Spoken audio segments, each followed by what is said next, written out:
साल भर साड़ी। आज की sari is from my mummy is prime, नहीं सेकंड प्राइम एक्चुअली, क्योंकि प्राइम तो शादी के पहले आ गया था। I was in play school, तब मम्मी ना ऐसे मतलब उस टाइम पे साड़ियां वाड़ियां पहन लेती थी घर में भी।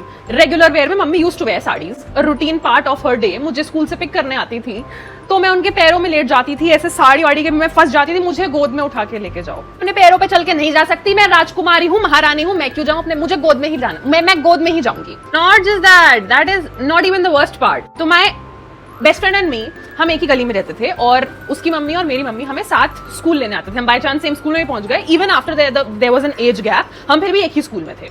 और मेरा एटीट्यूड लेवल, मतलब I can't believe my self. अगर कभी मम्मी बहुत थकी हुई हैं या मम्मी थक चुकी हैं मुझे गोद में उठा के लाते हुए, कभी कभी मेरी बेस्ट फ्रेंड की मम्मी भी मुझे गोद में लेके आई हैं। हम रहते थे वहां पे, there was no availability of public transport. ऐसे this is one of mummy's favourite saris, मुझे बहुत पसंद कभी नहीं आई है, but it happens to be one of her favorites. So this was about मुझे स्कूल से लेके आना, but मम्मी was ऐसे hyper active about me. Was this play जिसमें मैं स्नो वाइट बनी थी। उसके टाइम पे I remember मम्मी was ऐसे all in, मतलब कि what can she do about the play। छुट्टी के बाद जैसे छुट्टी होती है स्कूल की, मेरी टीचर्स से आके बात कर रही हैं, मिल रही हैं कि अच्छा ये कर सकते हैं, वो कर सकते हैं, कि एग्जैक्टली क्या होगा, क्या करना होगा, अच्छा ठीक करिए, परफॉर्म करिए, घर पे क्या प्रैक्टिस कर रहा हूँ। I remember the teacher also said you are so involved in this as a compliment. Also I don't know कि मम्मी एज एन ऑब्जर्वर इतनी शार्प है या फिर वो सिर्फ मुझ पे ध्यान रहता था इसलिए देख लेती थी।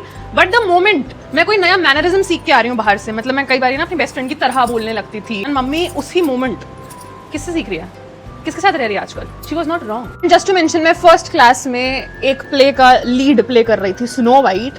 सो my parents hired a videographer and everything. जिस दिन मेरा परफॉर्मेंस था, मतलब स्कूल का वीडियोग्राफर वो तो अलग ही, वो अपना करता रहा जिसको करना है, हम अलग से वीडियोग्राफर लेके आएंगे। तो उस पागल वीडियोग्राफर ने पता नहीं क्या किया, we could not ever get that video, and this is how we finally look. I still don't like the saree. The color is very pretty, but there's something that's off. I don't know what. Alright, I'll see you next episode of साल भर sari, and I would really like to see some of your mom's prime वाली pictures, जो शादी के just बाद मम्मियाँ ऐसे regularly तैयार होके सुंदर सुंदर लग रही होती है ना। I'm really interested in seeing those. See you. Bye bye.